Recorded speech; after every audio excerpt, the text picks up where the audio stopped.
am so excited to be here tonight. First and foremost, I have a big win to celebrate with all of you. As of today, I have officially lost 30 pounds. And I'm really excited about this. And it's part of the topic tonight that has helped me. So I am on day 7. Today will end day 7. Tomorrow we'll start day 8 of no food.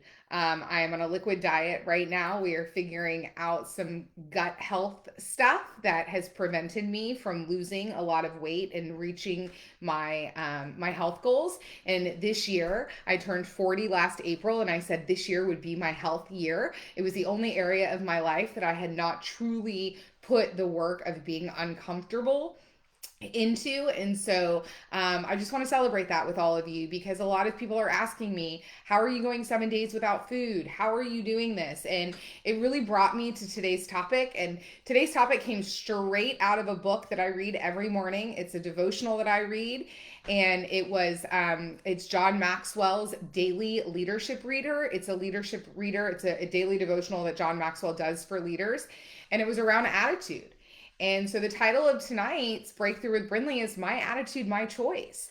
Those of you that exist in my Keller Williams world, we got a lot of news, kind of interesting news today. I'm really excited about where our company is headed and where leadership is going. We've had some amazing leaders that have gotten us to where we are today, and we honor them. And the leaders that Gary is putting in place to take us to the next level is even more exciting. And it all wraps up into my attitude is my choice.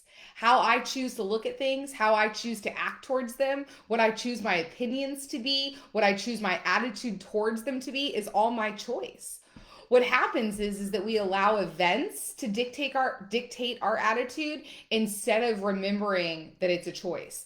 So where does this come from? Well, first of all, your attitude is just the outward expression of how you're feeling on the inside. So the attitude that you show on the outside is just reflecting what you feel on the inside. And as kids, we're actually taught, and our attitude is formed by events, right? So when certain things happen, hi Shawnee, thank you. So when something happens, it dictates our attitude, right? When we're kids. So when we're put in timeout, we have a bad attitude. When we don't do well in school, we have a bad attitude. When we lose, the game, or we don't get picked for kickball, all of those events as children form our attitudes, because we haven't quite realized yet that we have the power of choice. And then as we get older, it starts to become clear that our attitude is a choice, that we can choose to adjust it or we can choose to stay in it. And the process of learning to adjust your attitude is a lifelong project. It's something that we have to learn over and over again. You all hear me talk about when the student is ready, the teacher will appear, and the teacher will remain until the lesson is learned. So you may be going through something today that is teaching you about attitude, and you may not fully learn the lesson. And if you don't fully learn the lesson today, you're going to have the lesson again 3 months, 6 months, a year from now. It's just going to be in a different package, differently, and look differently in order to help you hopefully learn the lesson at that time. So learning to adjust your attitude is a lifelong project. And so I ask you also, how is your attitude manifesting your circumstances? If attitude is a choice, and we choose to have a bad attitude or a good attitude or an indifferent attitude, how is that power of choice manifesting itself in your circumstances? You could actually be manifesting your future through your attitude, or by choosing not to adjust your attitude. So how do we do it? How do we adjust our attitudes? Well, I'll share with you all that I've been in a funk. I've been in a funk the last month and a half. Things have been unbalanced. I've been going through these health transitions, and I'm going through a lot of things in my life that are very uncomfortable right now, that are causing me to sit in a lot of uncomfortability.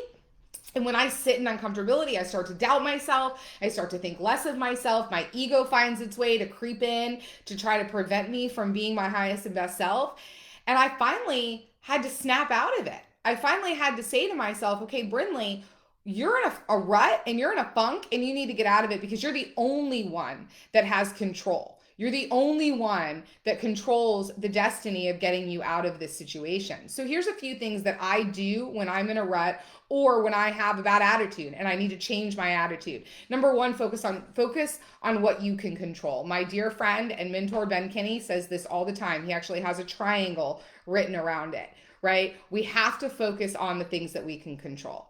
Typically, our bad attitudes are coming from people, places, or things that we have absolutely no control over. And the lack of control is what's causing the bad attitude or the negative attitude. So we have to quickly shift to what we focus on the things that we can control, which is ourselves. We can focus on our thoughts, our behaviors, all of the things that we have control over. Number two is that we have to change the way we look at things, right? If we change the way we look at things, things we look at will change. We know this to be true. So we have to be solution based. If we're constantly focused on the problem and we're constantly focused on the negativity, then guess what kind of attitude we're always going to have? We're always going to have a negative and a bad attitude. Yet if we're choosing to control and focus on the things that we can control, be solution based, abundance mindset, stay out of scarcity, get out of victim, then we're going to have a better attitude. Again, it's a choice. Every single moment is a choice. We can choose to continue to go down the rabbit hole of the bad attitude, or we can choose to pull back, take a minute and say, wait a minute, what are the things I can control? And let's start focusing on those. Number three, I got to spend the day with somebody pretty amazing yesterday, and he's very, very smart. And he said he learned something from someone, a mentor, years ago. And the advice they gave him was, when you want to get through something, just stop thinking about it. Just don't think about it. And I sat there and I thought about it. I thought about him not thinking about it, right? How funny is that? And I'm like, wow, because we do have the power of choice in our thoughts also. You all have heard me say it before. I'm not responsible for my first thought. I can't control the first thought. The first thought is going to come, but I can control the second thought. And we have to go back and remember that we've got to train that second thought to tell our first thought, we don't think like that anymore. The second thought is where the power of choice happens. The second thought is where we can choose to change the attitude, to change the behavior, to change the pattern, to change the way of thinking. So just don't think about it. And just don't think about it by making sure that your second thought tells your first thought, we don't think like that anymore. We're just not going to think about it. We're just going to stop thinking about it. Number four, get into the service of others and or gratitude.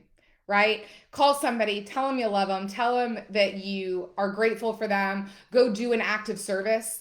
That is a surefire way to get you out of a bad mood. Anytime I'm in myself, anytime I'm in a bad mood, I know that I'm sitting in my stuff, I'm sitting in my own poop, and I need to go out and I need to help somebody and get out of my own selfish place, because that's what's giving me the bad attitude. Number four, pray for others.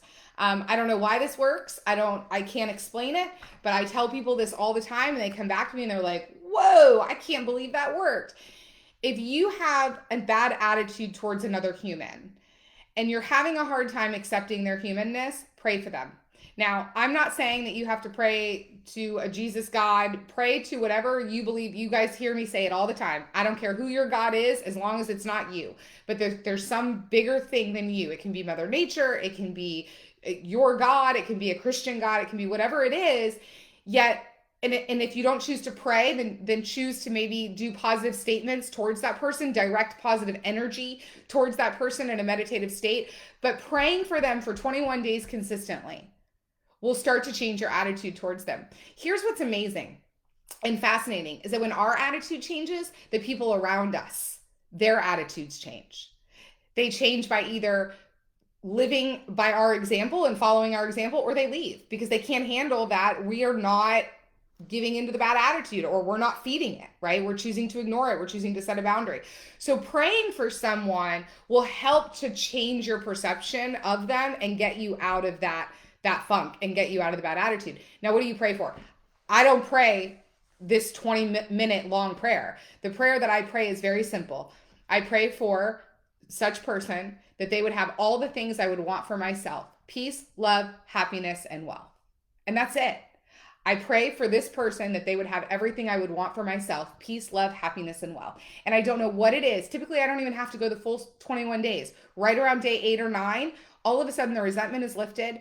I'm clear. I no longer think about it. They no longer have control over me, and I'm able to move on. The last tip I will give you is one of my favorite things, and it was shared with me by one of my dear friends, John Schumacher, and that's your joy file. Everybody should have a joy file. And that's a file that you have somewhere in your house, in your drawer, in your desk. And in that folder are all the kind notes, the nice things that people have said about you. If you get an email from someone, you stick it in that folder. If you get a nice thank you card of someone telling you how great you are, you stick it in that joy folder. And then when you have a bad attitude or you have a bad day, you pull that joy folder out and you read all those nice things that people have said about you. Do not rob the world of what you can give because of your attitude. Your attitude is a choice, and the world deserves to have all of you and to have you at your highest and best self. So I hope this has helped tonight. If you have any questions, you can always reach out to me. If you want to see a topic next week, let me know. Otherwise, we'll see you guys at 6 o'clock next week. Bye.